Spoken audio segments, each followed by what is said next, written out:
नमस्ते। आज हामी एउटा सानो डिभाइसको बारेमा जानकारी लियौँ। यो सानो डिभाइस हो सुगर चेक गर्ने मेसिन हो।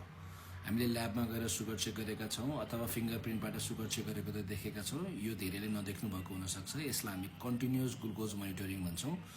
एउटा सानो चिप हुन्छ, त्यो शरीरको कुनै पनि भागमा हामीले टाँस दिन्छौँ र त्यसले 14 दिनसम्म हजुरको सुगर चेक गरिराखेको हुन्छ। चाहे हजुर सुतिराख्नु भएको होस्, उठिराख्नु भएको होस्, बच्चाहरू स्कुलमा गएको बेलामा, गेम खेलिराखेको बेलामा सुगरको भ्यालु तलमाथि हुनसक्छ।